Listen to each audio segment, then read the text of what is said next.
Wala haula wala quwata illa billah, amma ba'd. Kajian kitab Fawaidul Mukhtarah karya Al-Habib Hasan bin juga Harun. Kita akan mengkaji tentang bab hak-hak persahabatan. Bismillahirrahmanirrahim.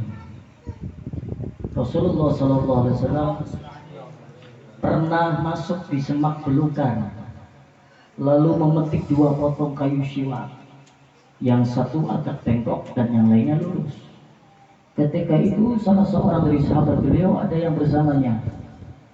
Maka Rasulullah SAW memberikan kayu siwak yang lurus, dan Rasulullah sendiri menyimpan kayu siwak yang bengkok. Lantas sahabat melihat kejadian itu berkata kepada Nabi, "Ya Nabi, engkau lebih berhak dengan siwak yang lurus ini daripada siwak yang bengkok. Kenapa engkau malah memberikan saya siwak yang lurus? Padahal engkau seorang Nabi. Harusnya engkau yang memakai siwak yang lurus." Lantas Nabi Muhammad menjawab, "Tidak seorang pun yang pernah bersahabat dengan seseorang, walaupun hanya dengan sesaat dalam siang hari, kecuali ia akan ditanya mengenai persahabatannya itu. Apakah dalam persahabatan itu telah ia penuhi hak-haknya Allah atau ia telah mengabaikannya." Ini juga hak-hak tentang persahabatan.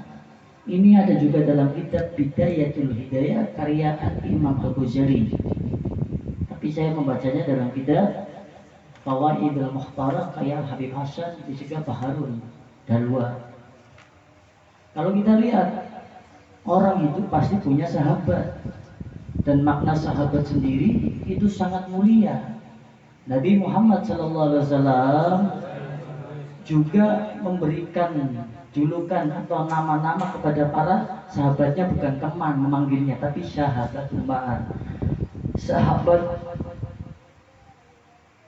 Abu Bakar, sahabat Utsman, sahabat Ali, sahabat Usama, ya, dan masih banyak sahabat-sahabat Nabi yang lainnya. Maka panggilan sahabat itu ialah sesuatu yang mulia, bukan sembarangan. Maka ketika engkau hidup di dunia ini mencari sahabat, berarti harus benar-benar teliti dan benar-benar sahabat yang bisa mengajakmu memberi kebaikan atau mendapatkan keselamatan dunia dan akhirat. Gak sembarangan. Banyak teman, banyak rezeki, tidak. Dengan siapa aku berteman? Kalau sudah berteman, jadikan sahabat. Tapi sahabat yang seperti apa? Yang mampu memenuhi hak-haknya Allah dan yang tidak mengabaikan hak-haknya Allah. Nabi pernah mengatakan kepada sahabatnya tadi, ya, ketika Nabi mengambil potongan kayu siwak di semak belukar, Nabi mendapatkan kayu siwak yang bengkok dan lurus dengan sahabatnya. Tapi Nabi malah memenuhi hak sahabatnya dengan memberikan yang lurus kayu siwak kepada sahabatnya. Padahal yang ngambil Nabi. Berarti perhatian, pewean, ngertinan. Sing ora apik gawe dewek, sing apik go sahabate, we Nabi. Nah, jenengan punya sahabat, ibu dengan ibu punya sahabat, mbak dengan mbak punya sahabat, ikhwan dan ikhwan punya sahabat. Tapi sahabatnya seperti apa? Kan seperti itu. Yang memperhatikan, yang lebih rela berkorban untuk sahabatnya. Kenapa? Ingat, orang bersahabat, berteman itu walaupun ibarat kata Nabi, engkau akan dipertanggungjawabkan kelak di akhirat tentang sahabatmu. Teman dudukmu kalau dijadikan sahabat berarti harus benar-benar yang baik, gak asal sahabat. Lihat, Nabi mengatakan, kalau antum bersahabat walaupun hanya sesaat, Awan-awan ketemu, kenalan karo wong, namanya siapa? Dalban. Kowe siapa? Aku Waringin. Ya, kenalannya awan-awan, anjurna sore wis. Baru kuwi sampai ketemu maning.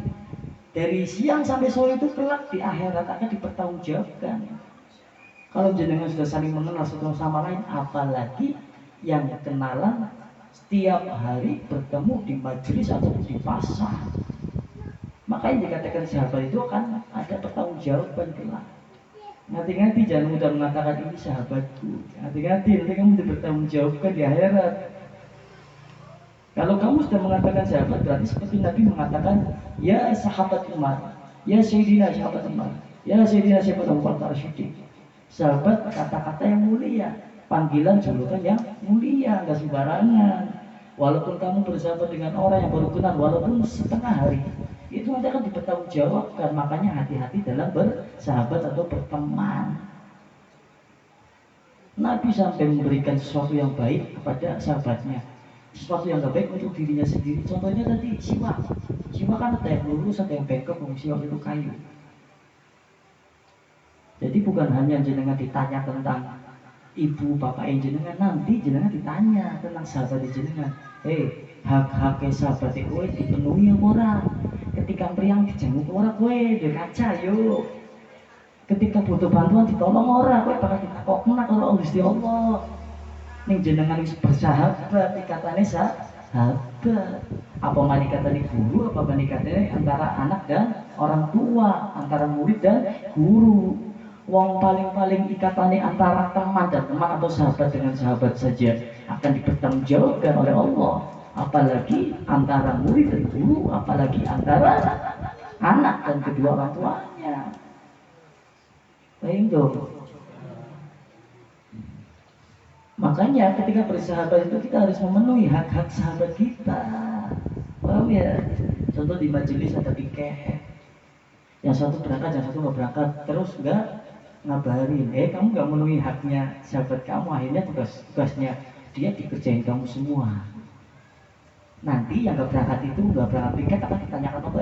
Kamu kan diberikan amanat daripada majelis untuk berangkat piket, terus kamu nggak ngabarin, akhirnya mengerjakan tugas kamu sahabat kamu yang satunya. Kalau ada komunikasi, mending bisa minta maaf dan lain sebagainya. Kalau enggak, akan jadi pertanggungjawaban kelak di akhirat. Gak sembarangan. Maka saya ngomong kalau ada apa-apa, ngomong. Bisa hadir majelis, tidak bisa hadir majelis, ngomong. Ojo seenake dhewe. Mempunten aku orang mangkat beriang. Iki senggane ngirim negru, engko bakal diikuti ngirimi pribadi marang kancane. Jadi sing mimpin ngerti arep tiket, aja seenake wedhe dhewe. Kabeh ana pertanggungjawabane. Duit perak yo ditakokna Gusti Allah, waktu sedetik bakal ditakokna Gusti Allah, Bu. Aku mali kancanan, mau kancanan masih menang-menangan, ya ora kancanan mesti ngobrol ya. Ya bakal ucapan itu dipertanyakan Gusti Allah. Aku mali ngaji. Jadi seperti itu. Rasulullah SAW juga bersabda, tidak ada dua orang yang saling bersahabat kecuali yang paling dicintai Allah adalah yang paling menyayangi, belas kasih, perhatian terhadap sahabatnya. Jadi ning ana wong loro kancanan sahabatan, di antara wong loro ki lanang-lanang apa wadon-wadon apa lanang-wadon sing sahabatan, sing paling dicintai Gusti Allah kuwi sing paling perhatian, sing paling apik, sing paling ngertinan, sing paling peka, sing paling bisa jaga perasaane kancane atau sahabate. Nah, kayaknya jenengan akan nyakiti sahabate, ngecewakna, goroi sahabate, dopoli sahabate, ya, ngenyak sahabate, orang amanah karo sahabate, apa primen? Ning jenengan paling ngertinan, paling tekanan. Sedurunge sahabate jaluk kula jenengan wis ngerti kayak bodoh. Ya, sebenarnya sebelum dia minta tolong, jenengan tahu bahwa dia membutuhkan sesuatu. Maka di antara dua orang yang bersahabat, baik itu laki-laki atau perempuan, yang paling dicintai Allah, yang paling peka hatinya, pengertian, perhatian, mengerti keadaannya, berbelas kasih sayang, dan lain sebagainya. Itu yang dicintai oleh Allah. Makanya sahabat dengan sahabat kita bertemu karena Allah dan dipisahkan karena Allah. Sahabat sejati yang mau berkorban dengan sahabatnya, rela dirinya tertimpa sesuatu yang tidak baik asalkan sahabatnya bahagia. Sahabat sejati yang bisa membawa sahabatnya menuju jalan-jalan yang diridhoi Allah, yang membuat semangat dirinya, yang menyupport dirinya, yang ketika dia butuh bantuan bisa membantu baik dengan kata, ilmu, nasihat, uang, harta, tenaga, pikiran dan lain sebagainya, yang bisa menghantarkanmu menuju pintu Nabi Muhammad, menuju keridhaan Allah Subhanahu wa taala. Itulah sahabat yang selalu mengajak kebaikan kepada dirimu. Ketika engkau salah, engkau diingatkan. Ning orang kayak tadi itu sahabat karena Allah, karena setan, karena nafsu, karena seneng tok. Jadi jenengan seperti sahabat jenengan di sing eling jenengan, sing perhatian, sing ingat nang jenengan, sing pekanan, sing pengertian, sing perhatian, sing ngerti, sing selalu ngajak lawana sesuatu sing apik.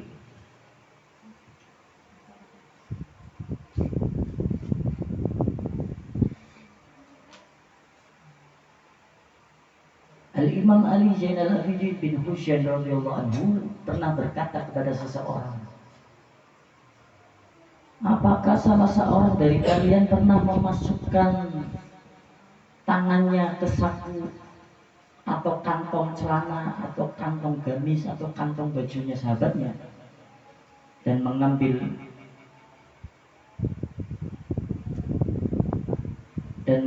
daripada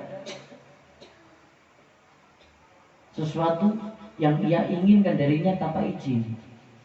Nah, jadi Al-Imam Ali Zainal Abidin radhiyallahu bin Husain radhiyallahu anhu pernah berkata kepada dua orang yang lagi bersahabat.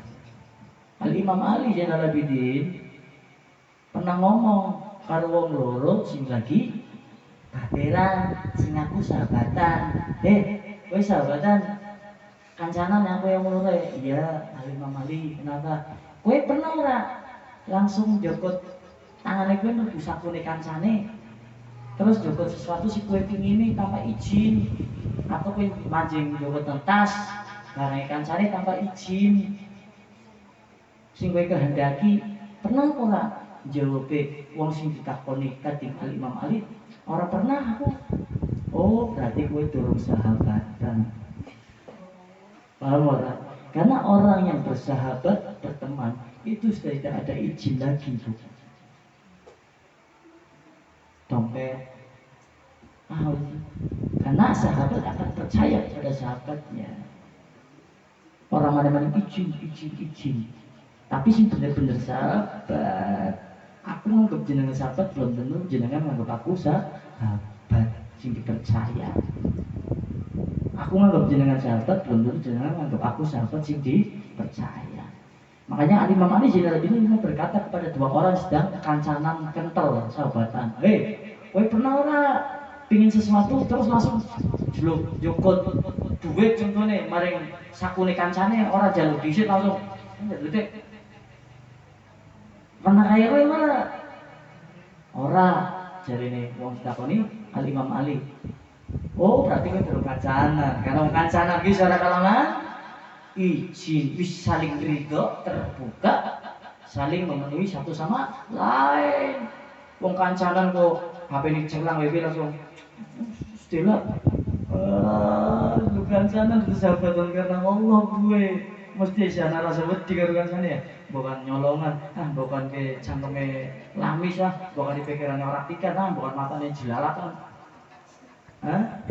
Wong kancana lagi gitu. Wong kancana bener-bener baik kancanya orang-orang soleh, teman yang soleh. Ya enak kok.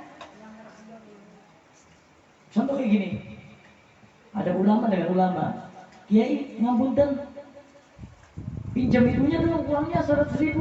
Nggak usah pinjam, itu ambil di lemari. Kiai dengan kiai, ambil sendiri di lemari. Itu sahabatan. Kalau enggak, Oh pinjam 100, ya tunggu sebentar ya, ambilin 100.000 tok ya, gitu ya. Nanti kesel bayarnya, masih kancangan terus sahabatan. Ini sahabatan, Pak Kiai, aku Kiai jenengan Kiai. Jalan duitnya, bisa jalan-jalan. Duitnya kayak mulai. Rumahku seperti rumahnya, rumahnya seperti rumahku. Satu untuk semua.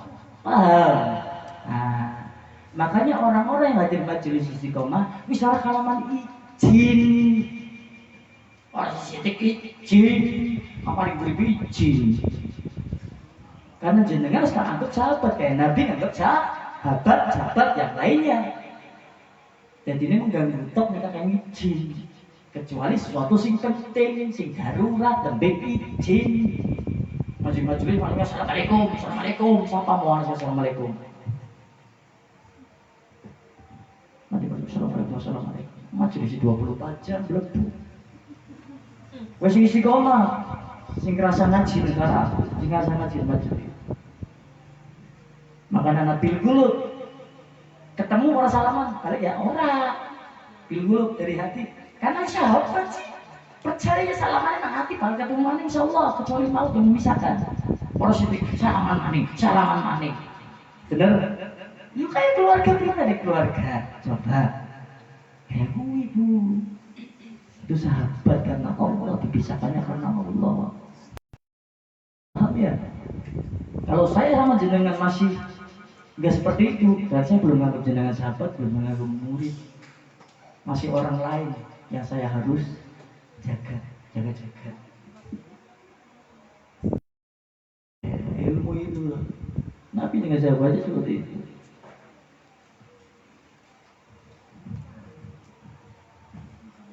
Makanya katanya Imam Ali Zainal Abidin bin Husain, kalau kamu belum pernah memasukkan tangan kamu ke saku sahabatmu, kantong temanmu, lalu mengambil sesuatu yang kamu inginkan darinya tanpa izin, maka kalian semua bukanlah teman sejati. Kata Imam Ali Zainal Abidin bin Husain radhiyallahu anhu. Bayangkan Imam Ali ini cucunya Sayyidina Ali. Ya.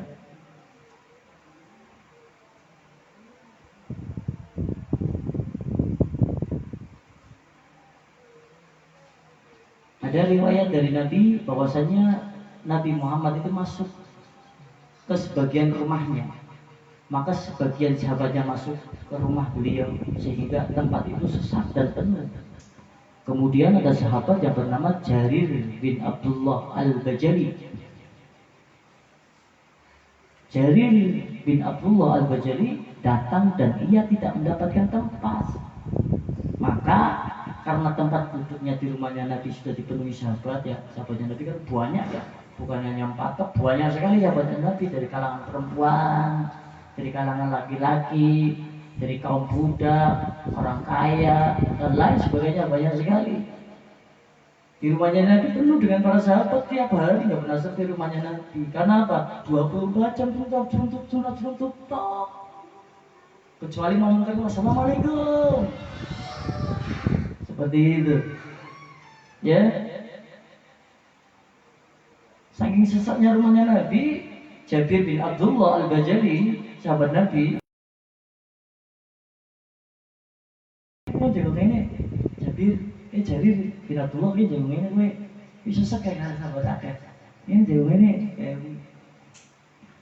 Lantas Nabi Muhammad SAW itu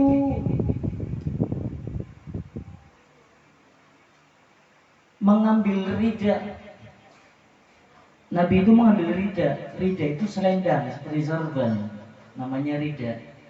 Ketika Jarir itu datang, sahabatnya ya, rumahnya Nabi sudah penuh, didudukin para sahabat, sehingga Jarir bin Abdullah itu duduknya di depan pintu. Atas Nabi berdiri mengambil selendang, diberikan kepada Jarir bin Abdullah Al-Bajali.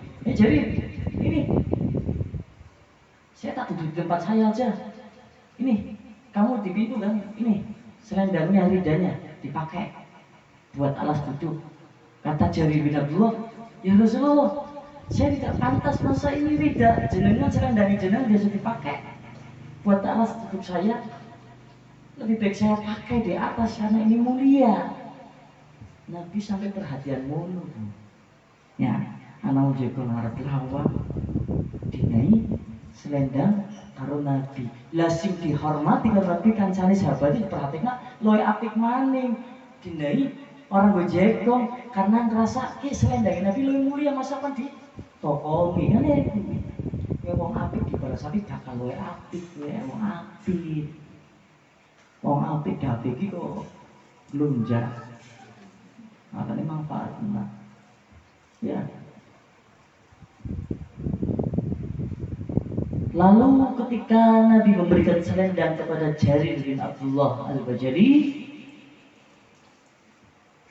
Jabir berkata, sahabat Nabi tadi, Jabir berkata,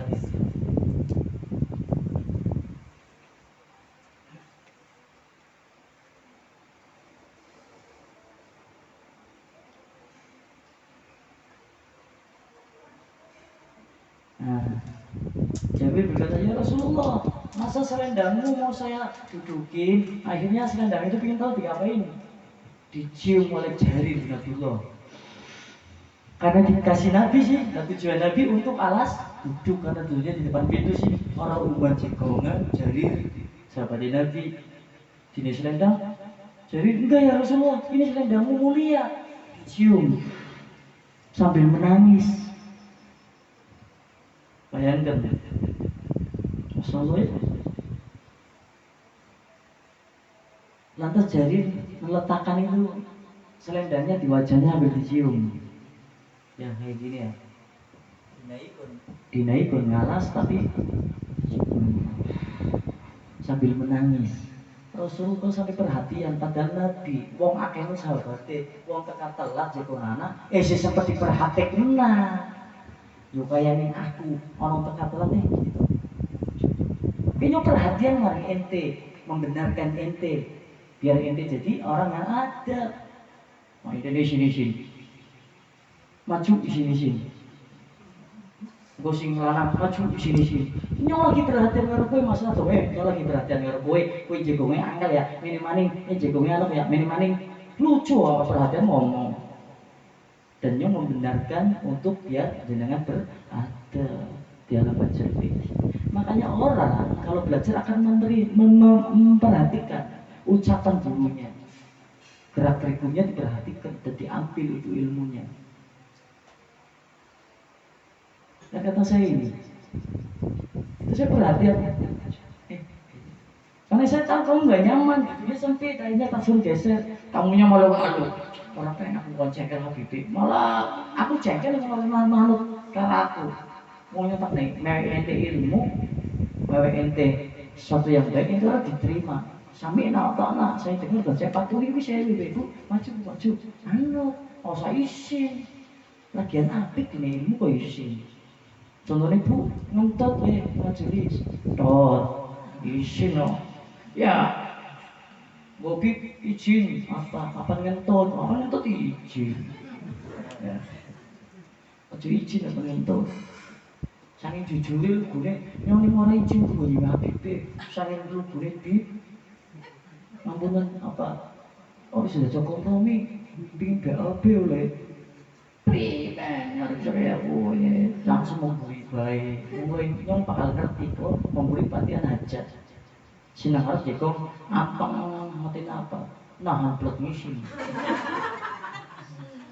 ngatin ini serius menolong ibu-ibu aja semua pendongkul dekat matanya fokus untuk WCW apa? Dengan lengkok lerek, anak sing nyium mau lagi, ada yang mencium dah nih. Aduh, saya tahan dia. Tolong jam 10 ya, tuh. Pigmen dia. Jujur gue apa yang kalau Habibie ya? Apa langsung perasaan kayak tadi ini? Akhirnya apa? Saya tahunya serius, fokus. Nahan BAB sama buang air kecil sama nahan kentut. Akhirnya apa? Tak liatin terus. Tambah karuan. Tambah karuan TV tentangnya apa sih dia? Terus tadi tentangnya apa? TV tentangnya apa? Kira aku salah apa ngerti ya? Nyapa lagi. Akhirnya, wis lah.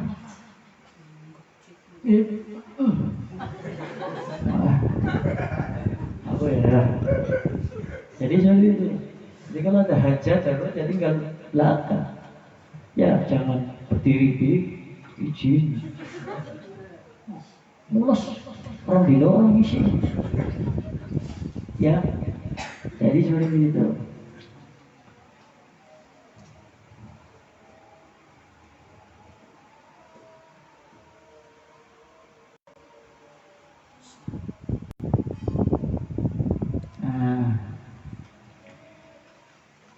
Dan ketika Jarir bin Abdullah itu memegang ridanya Nabi, selendangnya Nabi di wajah terus dicium sambil menangis, Nabi Muhammad SAW juga berkata kepada Jarir, semoga Allah akan memuliakanmu karena engkau tidak bisa duduk di atas ridaku, maka engkau akan dimuliakan oleh Allah Subhanahu wa taala karena engkau beradab kepada Allah dan beradab kepada aku.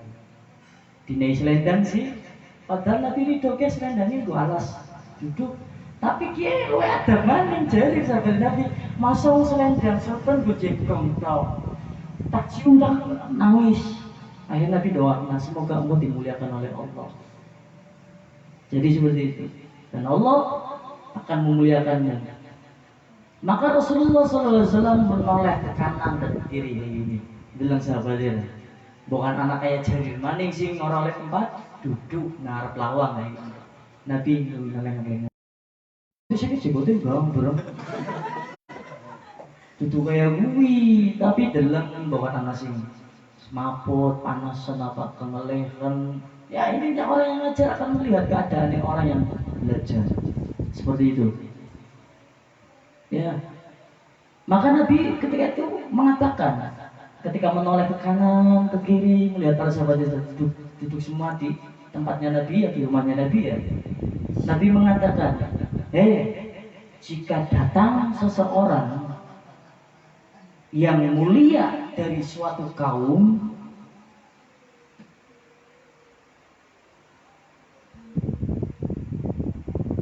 maka muliakanlah dia. Begitu juga setiap orang yang mempunyai hak atasmu, maka harus dihormati.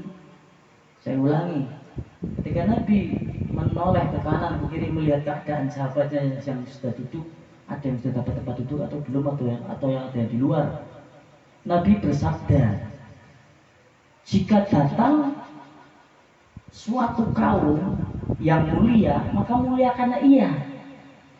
Ya, jika datang kepada kalian seseorang yang mulia dari suatu kaum, maka muliakanlah dia. Begitu juga setiap orang yang mempunyai hak atasmu, maka harus dihormati. Contoh, ada orang tua misalnya ngaji nih, terus ada Kang Rasjani apa Pak Sodikin baru datang orang Jakarta ngaji dekat. Pak Sodikin, aku menang lagu ngaji sih orang ini. Pak Sodikin mana orang ewe. Akhirnya apa Pak?